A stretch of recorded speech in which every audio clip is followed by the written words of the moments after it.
The Department of Public Health says children may be having a difficult time coping with the stress and anxiety caused by the wildfires burning in Southern California. Even if they aren't personally impacted by the flames, it is important to pay attention to signs they might be overwhelmed right now. KCRA 3's Leticia Ordaz spoke to a child psychiatrist from Sacramento about what parents need to know. With neighborhoods left devastated by the fires in Southern California, some children are left feeling helpless and scared that this could also happen to their homes in Northern California. There's so much going on in everybody's mind, and it includes kids. They might also are trying to exercise their own capacity to put themselves in the shoes of the people who have been evacuated. So it is a very normal human response. Dr. Azra Noberi is a child psychiatrist for Sutter Health in Sacramento. She says anxiety is normal, but it could quickly spiral if kids don't have accurate information.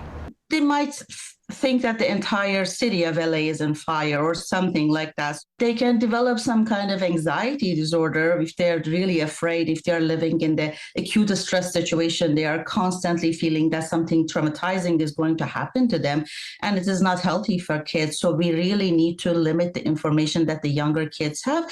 Dr. Noberi says it's important to validate your child's feelings, to let them express themselves, and to encourage them to maintain their daily schedule. And even for the older kids, we need to make sure that we create a sense of safety at home. We try to keep the routine as much as possible to make sure that they understand that our life is not impacted. We are prepared for the future if something happens, but let's keep the routine and actually go through our days as we usually do. Parents we spoke with in Sacramento say they're trying their best to keep a healthy balance to their lives right now.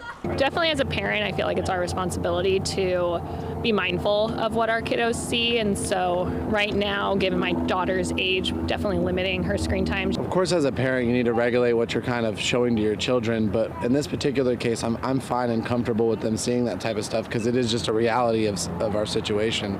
If you notice your child is crying more than usual, not eating well, or sleep is disrupted, it may be time to ask for help.